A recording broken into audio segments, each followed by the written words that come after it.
নির্বাচন, রাজনীতি, সংলাপ, দ্বন্দ্ব এসব নিয়ে আপনার হয়ে ক্ষমতাকে প্রশ্ন করতে চাই, জানতে চাই মতামত, তুলে ধরতে চাই বিশেষজ্ঞদের বিশ্লেষণ।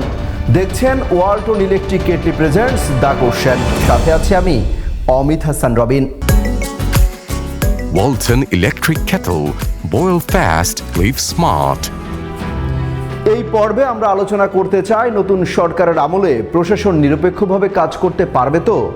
12 তারিখের পর আসবে নতুন সরকার, তবে সব শেষ গেল আওয়ামী লীগ সরকারের আমলে প্রশাসনের নিরপেক্ষ ভূমিকা নিয়ে প্রশ্ন তুলতে দেখা যায় রাজনৈতিক দলগুলোকে। গ্লোবাল পুলিশিং ইন্ডেক্স 2026 অনুযায়ী রাজনৈতিক প্রভাবমুক্ত হতে না পারলে পুলিশের উপর জন আস্থার হার প্রতি বছর গড়ে 12.4% করে কমে যায়, যার ফলে পুলিশের উপর চরম আস্থার সংকট রূপ নিয়েছে।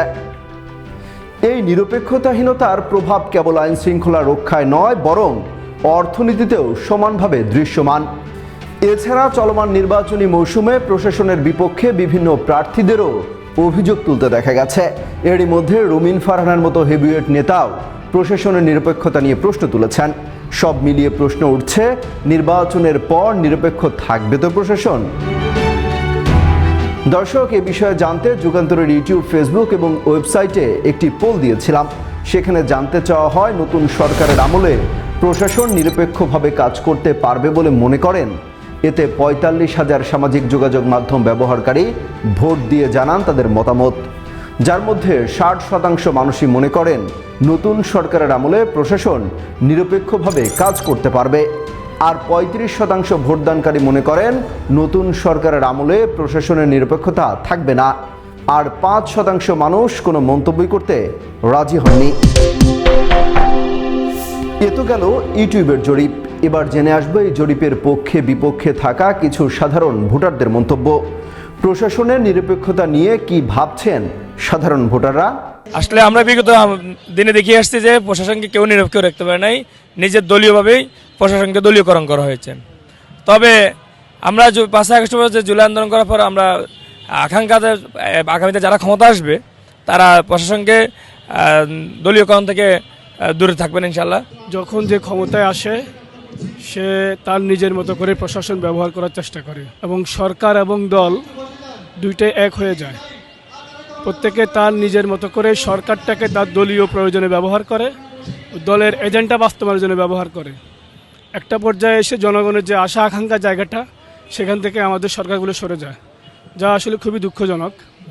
আশা করতেছি 24 পরবর্তী বাংলাদেশে যারা বাংলাদেশ পরিচালনা করবেন তারা এই বিষয়গুলো অবশ্যই খেয়াল করবেন। আগামীতে আর বর্তমানে আপনার মন্ত্রীকালের সরকার ডক্টর ইউনূস সাহেব যেটা করে দিয়ে গেছে, যে আইনটা পাস করে হ্যাঁ ভোট আর না ভোট, তো ওইটার মধ্যে প্রশাসনকে আর কে কোনোটাই আপনার কোনো কার্যক্রম হবে না। আপনার যারা রাষ্ট্র পরিচালনা করবে তাদের উপরেই এটা নির্ভর করে। প্রশাসন অনেক ক্ষেত্রে নিরপেক্ষভাবে থাকতে চাইলে অনেক ক্ষেত্রে পারে না, কিন্তু আমাদেরকে পরিকল্পিতভাবে কাজ করতে হবে। আমরা যেটা একটা জুলাই অভ্যুত্থানের মাধ্যমে একটা সরকার নিয়ে আসছি, নিরপেক্ষ থাকবে না, কিন্তু এই যে জুলাই যোদ্ধা এরা পথ হারাবে না, এরা পথেই থাকবে, এরা রাস্তায় থাকবে। এরা যতক্ষণ পর্যন্ত এরা ঠিক থাকবে ততক্ষণ পর্যন্ত এই প্রশাসন ঠিক থাকতে বাধ্য হবে। ন্যায় ও ইনসাফ ভিত্তিক সমাজ প্রতিষ্ঠা হলে সমাজে যে সমস্ত প্রশাসন থাকবে তারাও ন্যায় ও ইনসাফের পথে কাজ করবে, এই বলে আমার ধারণা। ইনশাআল্লাহ তাই হবে। দর্শক, এই ছিল সাধারণ মানুষের মতামত।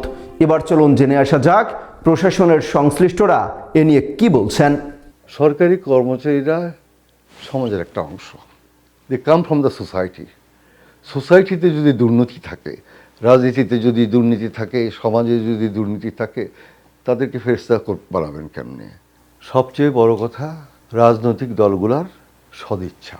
সবাই যদি সৎভাবে ন্যায়নিষ্ঠভাবে জনগণের সেবা করে সার্ভিস দেয়, তাহলে তো সরকারেরই সুনাম হবে। আবার কোড অফ কন্ডাক্টই আছে, কোড অফ কন্ডাক্ট সরকারি কর্মচারী আছে যে রাজনীতি করতে পারবে না, রাজনীতিক আলাপ আলোচনা, কোনো রাজনৈতিক উদ্দেশ্যে কোনো কাজ করতে পারবে না, কোনো ফেভার নিতে পারবে না, উপঢৌকন নিতে পারবে না, কিছু আছে তো, সেটা আরও সব সমৃদ্ধ করতে পারি আমরা। আরেকটা সমস্যা আছে, আমাদের দেশে আমরা সরকারি কর্মচারীদের জন্য যে টাকা পয়সা দেই এবং রিটায়ার করার পর যা পায় তারা চলতে পারে না।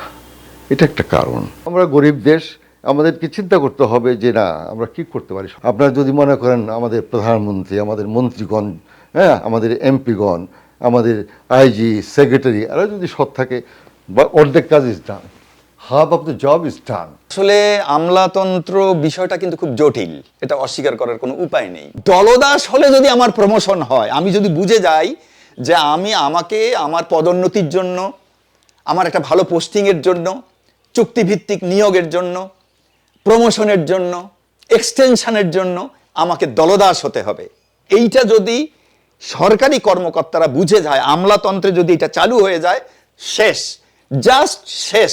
কারো ক্ষমতা নাই, কোনো মন্ত্রীর ক্ষমতা নাই, কোনো সরকারের ক্ষমতা নাই সেই দেশকে বুস্ট আপ করে বা আমলাতন্ত্রকে বুস্ট আপ করে। এনারা যদি মনে করেন আমার ক্ষমতার জন্য তাদেরকে দরকার, রাজনীতির জন্য, সরকার চালানোর জন্য আমলাতন্ত্রের দরকার 100%, কিন্তু সেটা ব্যক্তি স্বার্থের ঊর্ধ্বে উঠতে হবে, দলীয় স্বার্থের ঊর্ধ্বে উঠে শুধু কাজের জন্য হবে সম্পর্কটা। যখনই এই যে গিভ অ্যান্ড টেক থাকবে উভয়, বোথ দ্য পার্টিস, ফিনিশ, দেশের সব কিছু ধ্বংস হয়ে যাবে।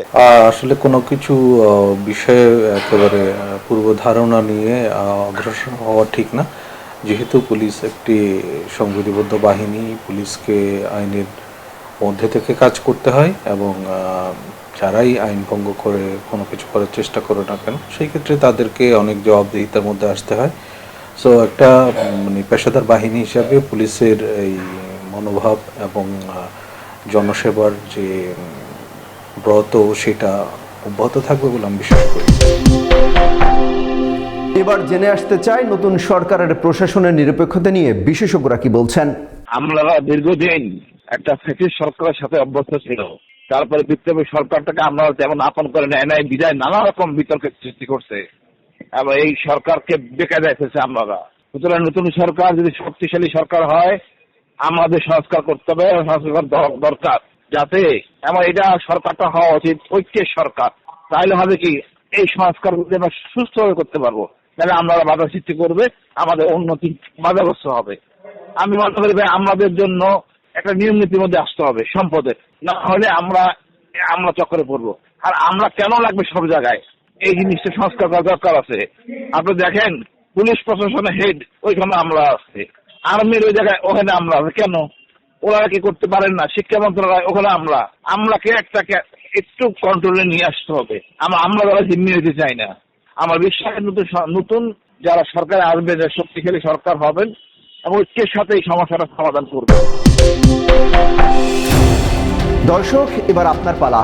নতুন সরকার ক্ষমতা এলে প্রশাসন নিরপেক্ষতা বজায় থাকবে কিনা, এ নিয়ে আপনি কি ভাবছেন তা জানাতে পারেন কমেন্টে। আগামী পর্বে ফিরব Walton electric kettle presents the কোশ্চেনের নতুন পর্ব নিয়ে। জানতে চোখ রাখুন যুগান্তরের ইউটিউব, ফেসবুক এবং ওয়েবসাইটে।